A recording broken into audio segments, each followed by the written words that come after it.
প্রশাসনিক ও রাজনৈতিক নজরদারির অভাবে অমরপুর মহকুমা শাসক কার্যালয়ে জাঁকিয়ে বসেছে ঘুষের বাণিজ্য। ঘুষ বাণিজ্যের এই রমরমাতে রাজ্য সরকারের বিরুদ্ধে সাধারণ মানুষের মনে বিরূপ প্রতিক্রিয়া সৃষ্টি হলেও উদাসীন শাসক দল।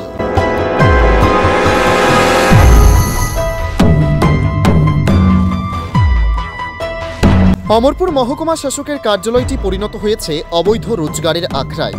বড় থেকে ছোট অফিসার থেকে ঝাড়ুদার পর্যন্ত কেউই ঘুষের টাকা ছাড়া এক চুলো পরিষেবা দিতে চাইছেন না।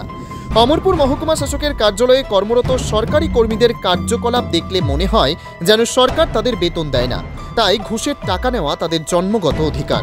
মহকুমা শাসকের তত্ত্বাবধানেই রয়েছে খাদ্য দপ্তরের সমস্ত প্রকারের কাজকর্ম। কোনো সাধারণ নাগরিক যদি রেশন কার্ডে নাম তোলা বা নাম কাটানো সহ রেশন কার্ড হারানো অথবা ট্রান্সফার সার্টিফিকেটের জন্য খাদ্য দপ্তরে যায়, তাহলে কসাই যেমন নিরপরাধ পশুদের জবাই করে, ঠিক তেমনই খাদ্য দপ্তরের কর্মীরাও সাধারণ নাগরিকদের জবাই করতে শুরু করে। তাদের হাবভাব দেখলে মনে হয় যেন নাগরিকদের পরিষেবা দিয়ে তারা ধন্য করছে। এদিকে সবচেয়ে মজার ব্যাপার হলো ঘুষের টাকা ছাড়া তথ্যের অধিকার আইন ও যেন অমরপুর মহকুমা শাসক কার্যালয়ে অচল। সম্প্রতি অমরপুর টাউন রাঙ্কা এলাকায় বসবাসকারী মহকুমার এক নাগরিক তথ্যের অধিকার জানার আইনে উক্ত এলাকার কিছু জমির ক্রয় বিক্রয় সম্পর্কিত তথ্য জানতে চেয়ে মহকুমা ম্যাজিস্ট্রেট তথা স্টেট পাবলিক ইনফরমেশন অফিসারের নিকট আবেদন জমা করে। আরটিআই এর উত্তরে পাবলিক ইনফরমেশন অফিসার তথা মহকুমা ম্যাজিস্ট্রেট জানান যে গত 31/7/2018 ইংরেজিতে মহকুমা শাসক কার্যালয়ে ঘটা অগ্নিকাণ্ডের ঘটনায় সমস্ত তথ্য পুড়ে ভস্মীভূত হয়ে গিয়েছে, তাই তাদের কাছে এ সম্পর্কিত কোনো তথ্য নেই। পাবলিক ইনফরমেশন অফিসার তথা মহকুমা ম্যাজিস্ট্রেট থেকে এই উত্তর পাওয়ার পর উক্ত নাগরিক মহকুমা শাসক কার্যালয়ে ঘুষ চক্র চালানো এক পান্ডার সাথে যোগাযোগ করলে 2200 টাকা ঘুষের বিনিময়ে জমি ক্রয় বিক্রয় সংক্রান্ত উক্ত তথ্যগুলি বের করে দেওয়া হয়।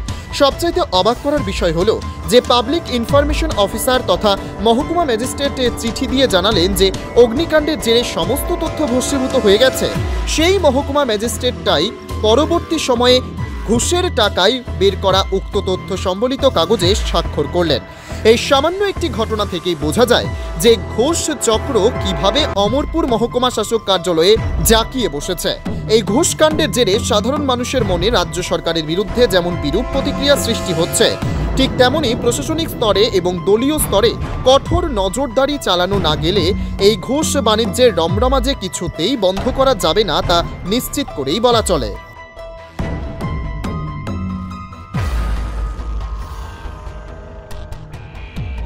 ব্যুরো রিপোর্ট, অমর বার্তা।